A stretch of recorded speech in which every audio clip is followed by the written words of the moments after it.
Well, hey folks, and welcome to Solarcabin channel. This is one of the cabin designs that I will be including in my new book, 10 Tiny Cabins. This one I designed on a trailer, but it could be a standalone cabin either way.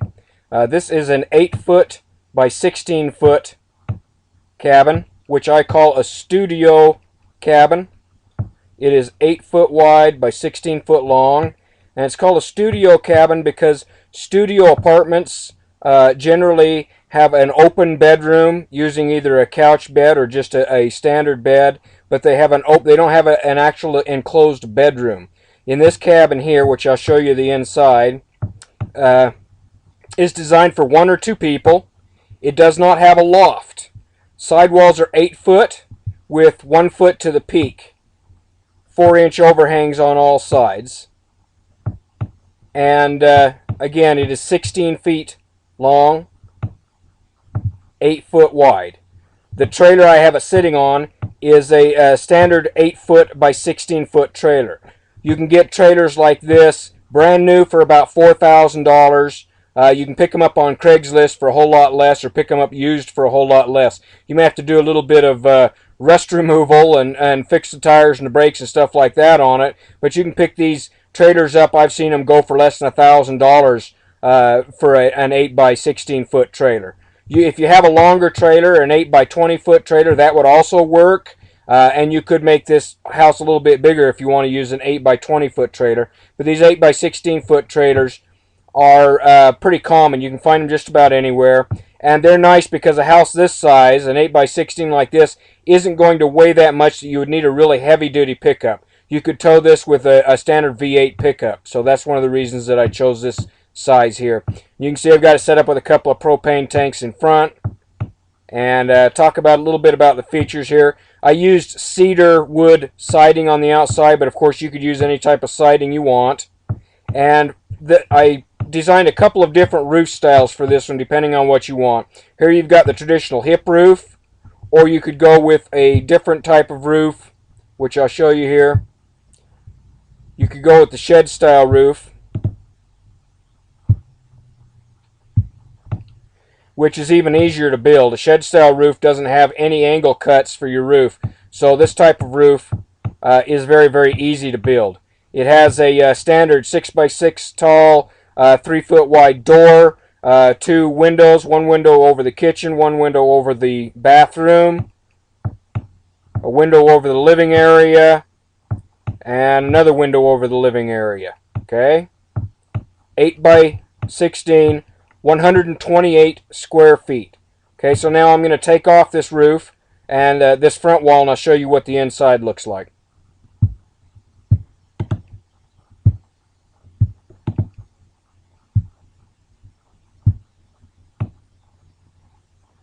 Okay, and we'll start in the living room area here.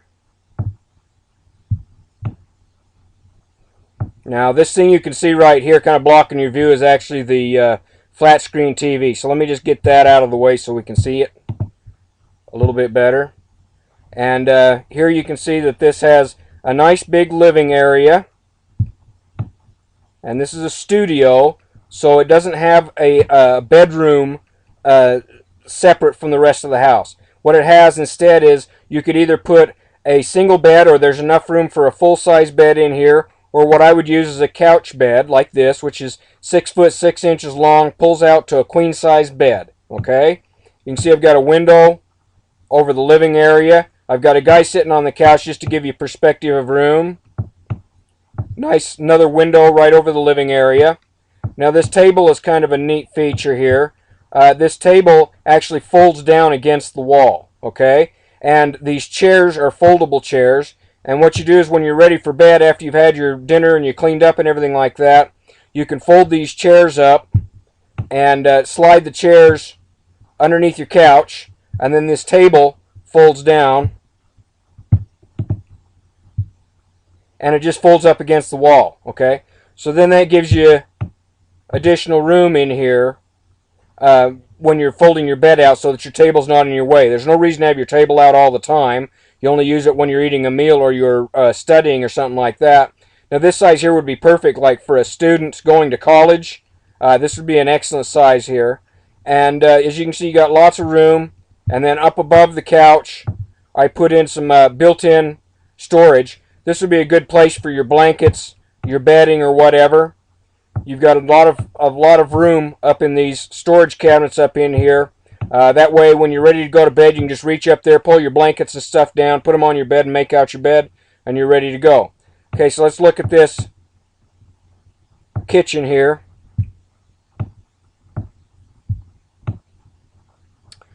I want you to see that there's lots of walk room in here. This is almost 4 feet wide in here, so you're not bumping into things. It's not real tight. Even though this is only 8 feet wide altogether, I give you lots of walk room in here. Let's get a little closer so I can show you this kitchen area. And you can see here in the kitchen area, I've got a real nice long kitchen counter with a double tub sink, a 4.2 cubic foot micro refrigerator, and a 2-burner cooktop in the top there. And above the cooktop, I've got a microwave, nice big microwave. You'd want one with a vent hood. Nice big microwave, you'd want one with a vent hood.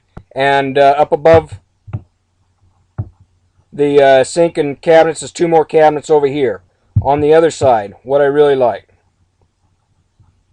which we'll show you here. I've got an over-under washer dryer right here with lots of room, and that's a standard apartment size over-under washer dryer, so you can do your clothes. And we'll pull this door off right here. These are bifold doors, and we'll back up just a little bit. And here you've got a nice clothes closet.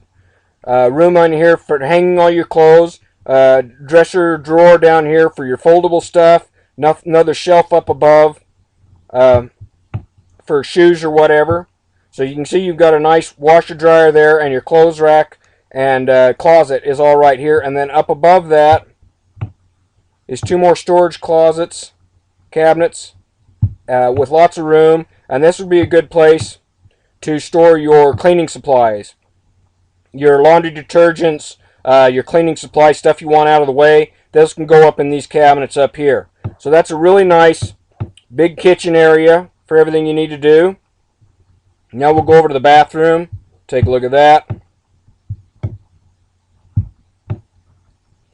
I've got a 3 foot by almost 3 foot. I think it's 2'10" this direction by 3 foot this direction. Built-in shower stall.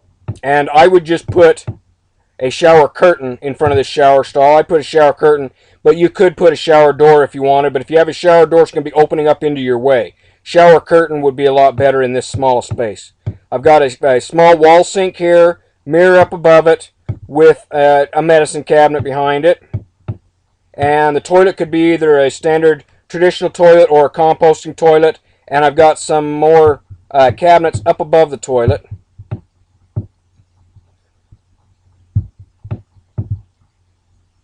Give you a different perspective there.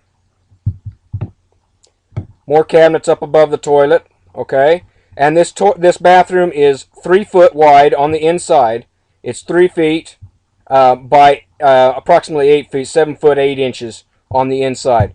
Lots and lots of room, as you can see. We'll take this door off just to show you.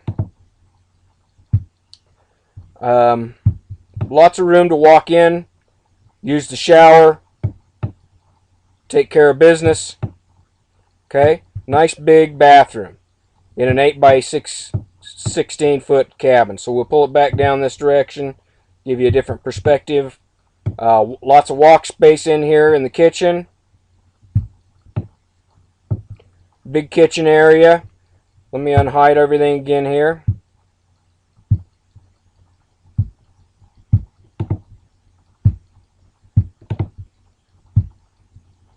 With the wall on. Now you can see this living space.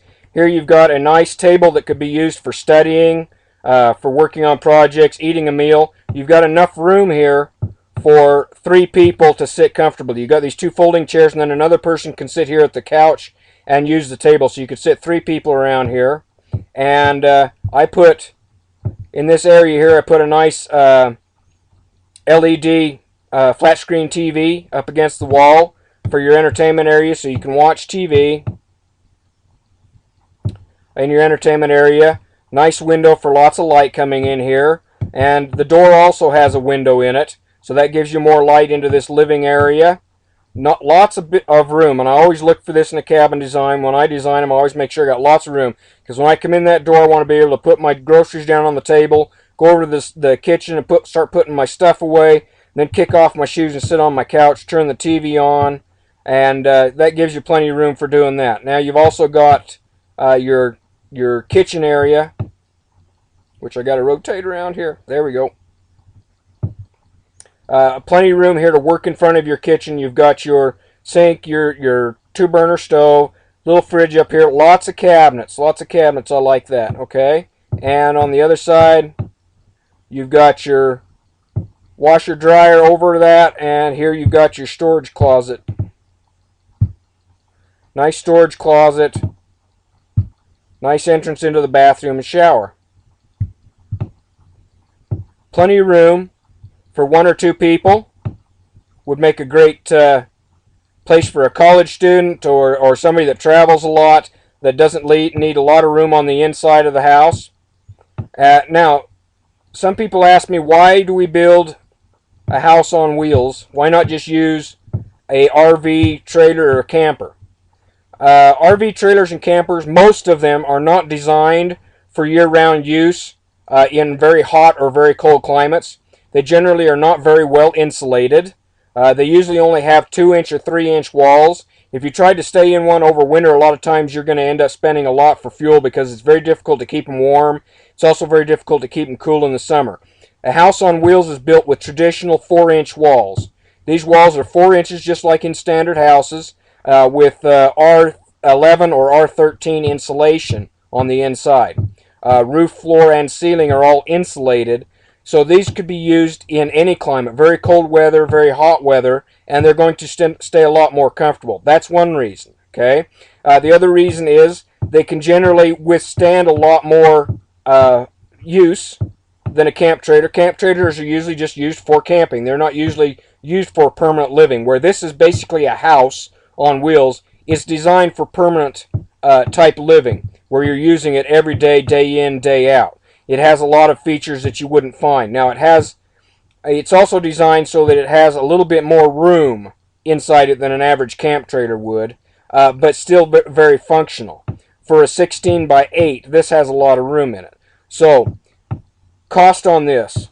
If you can get the trailer, which you can pick one of these up cheap, or maybe you even have one, or you can trade for one, not counting the trailer, just for the structure, the walls, roof, floor, probably your cabinets and things like that, if you build them in, it's still going to be under about $2,000, okay? If you buy the trailer and you spend about, let's say you bought it new for $4,000, you put another $3,000 into the house, you got about $7,000 into the whole system, okay? Definitely under $10,000, depending on the types of materials and things that you want to put into it. So the cabin alone, somewhere around $2,000 to $3,000.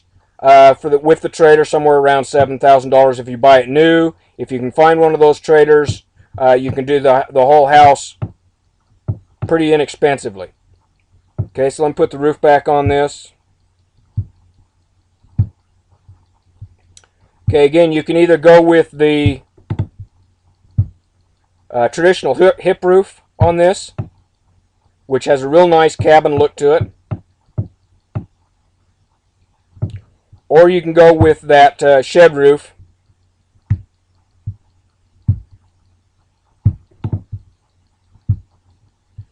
which would be a little bit easier to build.